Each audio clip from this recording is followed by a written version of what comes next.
The Adventures of Tom Sawyer by Mark Twain. Longman Simplified English Series. Chapter read by Matthew Simon. Chapter 2. The fence is whitewashed. Saturday morning has become and all the world was bright and fresh. There was a song in every heart, cheerfulness in every face, and a spring in every step. Tom appeared on the pavement with a bucket of whitewash and a long handled brush. He regarded the fence thoughtfully, and his heart was filled with despair. 30 yards of fence 9 feet high. It seemed to him that life was not worth living and that existence was only a burden hiding. He dipping the brush into the bucket and passes along the topmost board.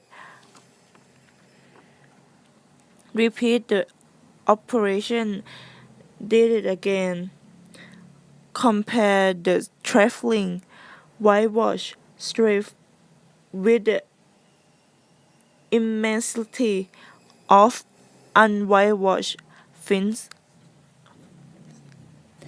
and sit down on a bog discouraged. Jim came dancing out at the gate with a bucket singing. Before this, breaking water from the town pump had always been hateful work in Tom's opinion, but now did not seem so. He remembered that there was company at the pump. Boys and girls were always there, waiting their turns, rating, exchanging playthings, quarreling, fighting, and fooling about. He remembered that although the pump was only 150 yards away, Jim never got back with a bucket of water in less than an hour. Even then, somebody generally had to go after him. "I say, Jim," said Tom, "I'll fetch the water if you whitewash a bit." Jim shook his head. "I can't, master. The mistress told me not to stay fooling about with anyone." "Oh, never mind what she said, Jim. Give me the bucket. I won't be a minute. She wants to know." "Oh, I didn't, Master Tom. She would tear my head off. She would, really. She never hurts anybody. She just gives them a little slap. And who cares about it? Jim, I'll give you a marble." Jim was only human. This temptation was too much for him. He put down the bucket and took the marble. In another minute, he was flying down the street with a bucket. Tom was whitewashing energetically, and Aunt Polly was returning to the house with a slipping in her hand and a triumphant gleam in her eyes. But Tom's energy did not last. He began to think of the fun he had planned of this day.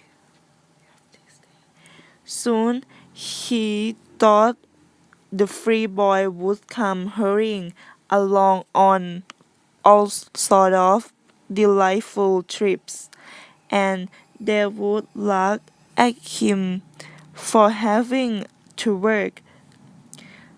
The very thought of it burned him like fire. He got out and examined his very wealth. It consists of bits of toys, marble, and rubbish, and wasn't not enough to buy even half an hour for pure freedom. At this dark and hopeless moment, he had an idea, a glorious idea. He took the brush and went calmly to work. Presently, Ben Rogers, whose mockery he had been dreading most, came in sight.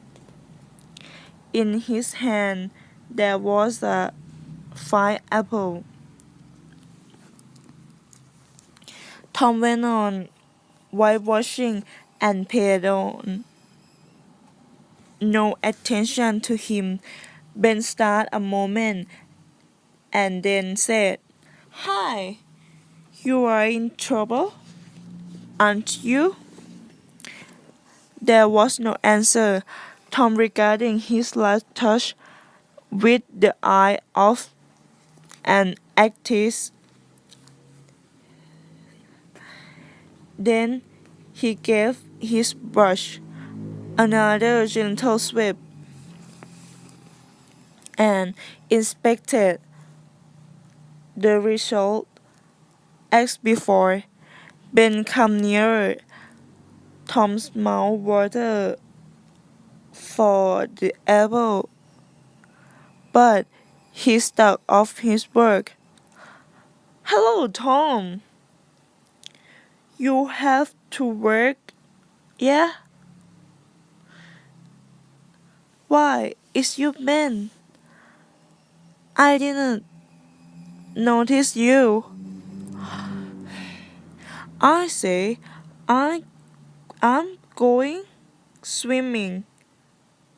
Don't you wish you could come? But of course, of course, you'd rather work, wouldn't you? Of course, you would." Tom eyed the boy thoughtfully. "What do you call work?" "Why, isn't that work?"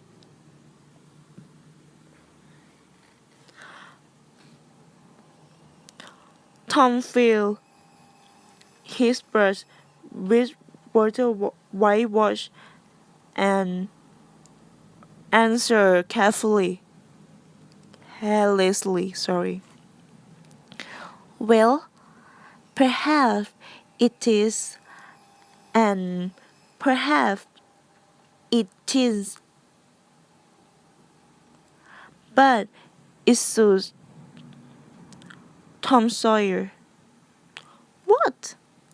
Do you mean to say that you like it?" The brush continued to move. Like it? Well, I don't see why I should like it. The boy doesn't get a change every day to whitewash a fence. Ben had never thought of this before. He took a bite out of his apple. Tom swept his brush artistically to and fro. Then he stepped back to note the effect. He added touch here and there and criticized the effect again. Ben was watching every move and getting more and more interested. I say, Tom, let me whitewash a bit, said Ben presently. Tom considered and was about to consent, but he changed his mind. No, no, you see, Aunt Polly is very particular about this van. This facing the street, you know, it if it was the back van, I would mind. And she wasn't. Yes, she very particular about this van. It must be done. Sorry, it must be done very carefully.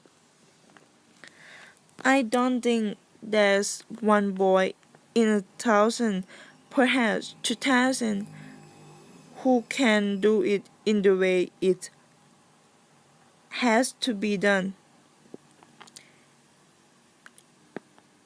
Is that so? How interesting. Let me just try, only just a little. I let you. If you were me, Tom. Ben, I'd would I'd like to, really, but Aunt Polly wouldn't. Sid want to do Sid want to do, but she wasn't let Sid. Now, don't you see that? I'm responsible. If you start to whitewash this van and anything went wrong. Oh, nonsense. I'll be very careful. Now let me try. I say, I'll give you my arrow when I've nearly finished it. Well, no. Ben, I mustn't. I'm afraid. I give you all of it. Tom gave up the brush with under willingness in his face, but eagerness in his heart. While Ben worked and sweat in the sun, the retired artist sat on a bench in the shade close by, ate his apple, and planned the downfall for more innocent victims. Tom arrived frequently. They came to mock but remained to whitewash. By the time Ben was trial, Tom had promised the next change to Billy Fisher for a kite in good repair. When Billy retired, Johnny Miller bought his place for a dead rat and a string to swing it with. Thus the work went on hour after hour. By the middle of the afternoon, Tom was wealthy. He had, besides the things mentioned above, 12 marbles, a pair of spectacles without glasses, a piece of blue bottle glass to look through, a key that would not unlock anything, a piece of chalk, a tin soldier, two tiny frogs, a little cat with only one eye, a brass door handle, a dog collar, the handle of a knife,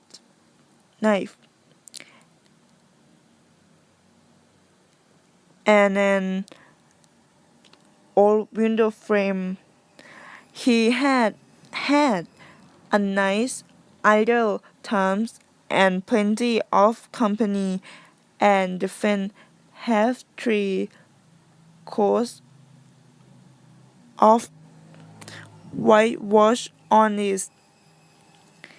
If he had not run short of whitewash, he would have stripped every boy in the village for his possession.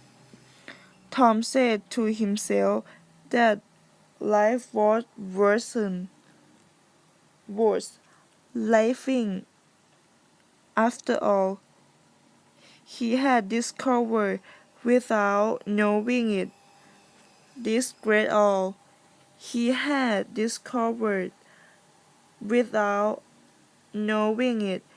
This great law of human action. In order to make a man or a boy decide a thing, it is only necessary to make things difficult to obtain.